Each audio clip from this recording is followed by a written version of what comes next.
할렐루야. 5월 30일 금요일 새벽 기도에 나오신 여러분들을 주님의 이름으로 환영합니다. 먼저 우리의 신앙을 함께 고백하며 예배의 자리로 나가겠습니다. 나는 전능하신 아버지 하나님 천지의 창조주를 믿습니다. 나는 그의 유일하신 아들 우리 주 예수 그리스도를 믿습니다. 그는 성령으로 잉태되어 동정녀 마리아에게서 나시고 본디오 빌라도에게 고난을 받아 십자가에 못 박혀 죽으시고 장사된 지 사흘 만에 죽은 자 가운데서 다시 살아나셨으며 하늘에 오르시어 전능하신 아버지 하나님 우편에 앉아 계시다가 거기로부터 살아있는 자와 죽은 자를 심판하러 오십니다. 나는 성령을 믿으며 거룩한 공교회와 성도의 교제와 죄를 용서받는 것과 몸의 부활과 영생을 믿습니다. 아멘. 함께 기도하겠습니다. 언제나 동일하시고 신실하신 하나님, 우리가 삶을 살아가는 이유, 그것은 주님께서 신실하시고 동일하신 주님께서 우리와 함께 하시기 때문입니다. 세상의 여러 일들과 우리가 어찌할 수 없는 여러 사건들을 만날 때마다 때때로 우리의 마음이 무겁고 포기하고 싶은 마음들이 가득하지만 그럼에도 삶을 붙잡고 나아갈 수 있는 이유, 그럼에도 자족하며 기뻐할 수 있는 이유는 하나님께서 신실하시고 동일하시기 때문입니다. 그 하나님을 의지하며 그 하나님의 언약을 붙잡고 살아가는 우리 모든 이들이 될 수 있도록 인도하여 주시옵소서. 오늘 하루도 주님의 말씀으로 깨워 신실하시고 동일하신 하나님으로 충만할 수 있도록 인도하여 주시옵소서. 그리하여 우리를 둘러싼 그 어떤 것보다도 크신 하나님께 나아가 이 땅을 넉넉히 이기며 살아갈 수 있는 그 힘과 능력을 성령님께서 우리에게 공급하여 주시옵소서. 말씀으로 나아갑니다. 우리 가운데 듣는 마음과 지혜를 허락하여 주셔서 하나님의 말씀을 깨달아 올바로 실천하며 알아갈 수 있는 우리들이 될 수 있도록 인도하여 주시옵소서. 예수님의 이름으로 기도드립니다. 아멘. 오늘 우리에게 주시는 하나님의 말씀은 민수기 31장 13절부터 24절까지의 말씀입니다. 제가 하나님의 말씀을 봉독하겠습니다. 모세와 제사장 엘르아살과 회장의 지도자들이 다 진영 밖에 나가서 영접하다가 모세가 군대의 지휘관 곧 싸움에서 돌아온 천부장들과 백부장들에게 노하니라. 모세가 그들에게 이르되 너희가 여자들을 다 살려두었느냐? 보라, 이들이 발람에게 따라 이스라엘 자손을 부올의 사건에서 여호와 앞에 범죄하게 하여 여호와의 회중 가운데에 연병을 일어나게 하였느니라. 그러므로 아이들 중에서 남자를 다 죽이고 남자와 동침하여 사내를 아는 여자도 다 죽이고 남자와 동침하지 아니하여 사내를 알지 못하는 여자들은 다 너희를 위하여 살려둘 것이니라. 너희는 이래 동안 진영 밖에 주둔하라.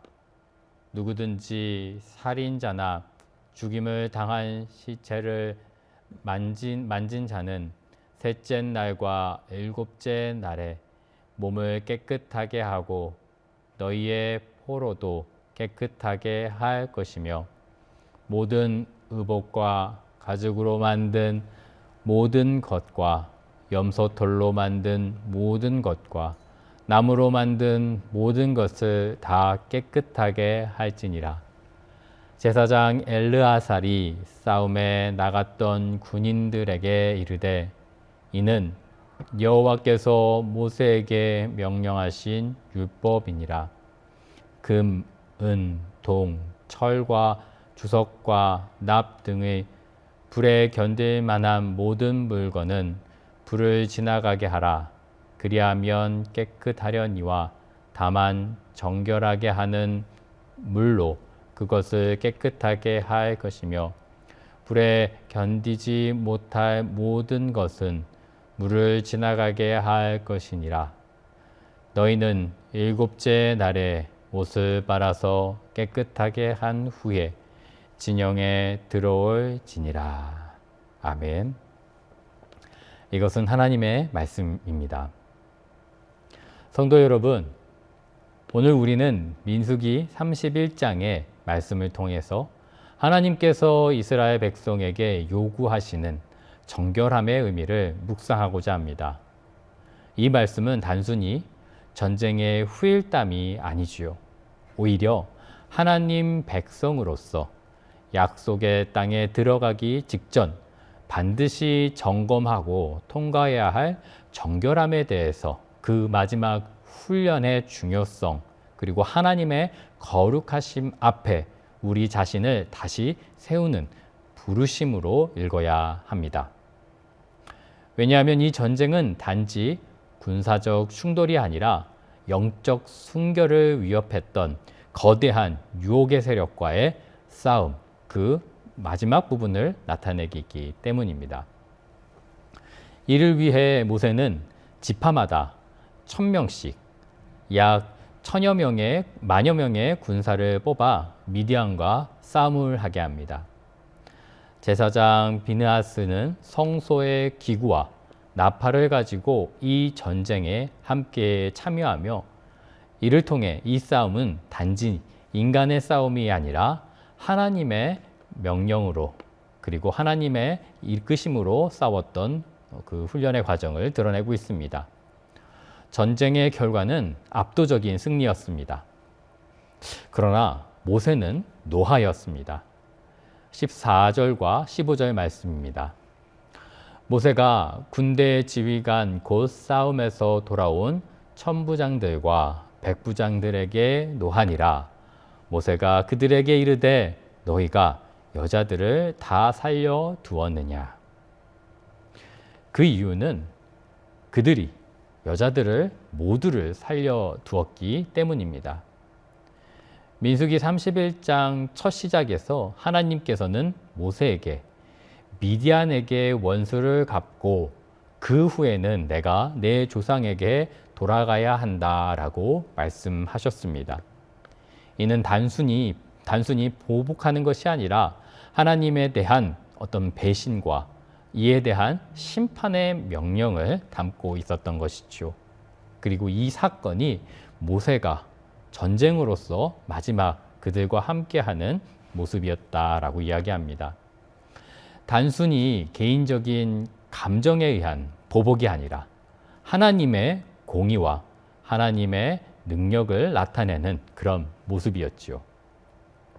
이 전쟁은 모세의 생애의 마지막 군사적 명령이며 또 모세가 하나님의 뜻에 따라 정의를 집행하는 그런 역할을 감당하는 마지막 사건이라고 볼 수 있습니다. 이 모든 이유는 발람 때문이었습니다. 전투에서 미디안의 5왕은 모두 죽고 발람 그 또한도 그들과 함께 심판을 받게 되었지요. 이 발람은 그는 처음 하나님의 말씀을 듣는 자로서 성경에 등장합니다. 하지만 유혹에 휘둘려서 이스라엘을 타락하게 만든 사람으로 그래서 죽임을 당하게 되는 모습으로 등장하게 되는 것이죠. 발람의 이야기는 한 사람의 내면에서 일어나는 타협과 추락의 전형적인 모습을 담고 있지 않은가 생각해 봅니다. 처음에는 하나님의 음성을 듣던 자 그렇게 출발했지만 그러나 마음에 자리 잡은 탐욕, 은금에 대해서 그리고 권세에 대해서 모든 것을 할 수 있게 한다는 그런 유혹 앞에서 그는 결국 하나님의 백성을 무너뜨리는 계략의 자리까지 나아가며 변질되는 모습으로 보여집니다. 민수기 25장에 나오는 이스라엘 백성과 모압 여자들의 음행, 바알볼 사건 숭배 이런 부분들을 통해서 그 결과가 분명하게 보여지지요. 이 사건으로 인해서 이스라엘의 2만 4천여 명이 연병으로 죽게 되었습니다. 신약성경 요한계시록 2장 14절에 발람의 교훈으로 이렇게 표현하고 있습니다. 그러나 내게 두어 가지 책망할 것이 있나니 거기 내게 발람의 교훈을 지키는 자들이 있도다. 발람이 발락이 가르쳐 이스라엘 자손 앞에 걸림돌을 놓아 우상의 제물을 먹게 하였고 또 음행하게 하였느니라. 사랑하는 여러분, 우리는 이 말씀 앞에서 스스로를 돌아보아야 합니다. 우리도 때로는 믿음의 사람으로 시작하며 또 초심으로 타오르는 열정으로 그렇게 하나님께 나아가지만 세상의 유혹이 커져가고 그런 곳에 마음이 흔들릴 때가 있다라는 것, 그리고 작은 타협이 들어오게 되고 결국은 하나님의 공동체 전체를 병들게 할 수 있다는 그 사건으로 우리에게 보여주고 계시는 것이죠. 그리고 이어지는 본문의 핵심은 바로 정결함에 관한 하나님의 명령을 이어가고 있습니다. 전쟁 후 돌아온 군사들에게 모세는 말합니다. 단순히 승리했다고 모든 것을 이겼다고 진영 안으로 들어갈 수 있는 것이 아닙니다. 그들이 가지고 왔던 빛나는 전리품과 사람들, 그리고 그들 자신 모두 정결함을 다시금 느껴야 했습니다. 하나님께서 요구하시는 정결의 방식은 두 가지의 모습이었습니다. 불과 물입니다. 불은 정화를 상징하는 것이죠. 금속 기구들, 불에 견딜 수 있는 모든 것들은 불을 지나야 했습니다. 그리고 불에 태울 수 없는 것들은 물, 곧 정결의 물에 씻어야 했습니다. 또 전쟁에 참여한 사람들이 3일째와 7일째 자신들과 포로들까지 모두 정결을 명하셨던 것이지요. 이것은 단순히 위생규칙을 나타내는 것이 아니죠. 이는 하나님의 임재가 머무르는 공동체의 거룩함을 위해서, 그리고 그 거룩함에 참여하기 위해서 가져야 하는 사건, 그리고 영적인 의미였습니다. 시편 66편 10절에서 12절은 이렇게 우리에게 하나님의 거룩하심의 연단에 나아감을 이야기하고 있습니다. 하나님이여, 주께서 우리를 시험하시되 우리를 단련하시기를 은을 단련함 같이 하셨으며 우리를 끌어 그물에 걸리게 하시며 사람들이 우리 머리를 타고 가게 하셨나이다. 우리가 불과 물을 통과하였더니 주께서 우리를 끌어내사 풍부한 곳에 들이셨나이다. 아멘. 이 고백은 오늘 본문을 읽고 오늘을 살아가는 우리들의 고백이기도 합니다. 정결의 고통을 느낀 자, 통과한 자만이 진정한 회복과 약속의 땅의 풍성함을 누릴 수 있다라고 다시금 확인시켜 주시는 말씀이십니다. 사랑하는 여러분, 오늘 우리가 서 있는 이 자리는 어디에 있습니까? 가나안에 들어가기 전 마지막 고비 앞에 선 이스라엘과 같이 우리의 신앙의 전쟁을 마치고 승리로 나아가는 그런 자리일 수도 있습니다. 승리의 함성들이 들려오는 자리. 그러나 여전히 우리는 물로써 씻겨야 할 부분들이 있음을 잊지 말아야 합니다.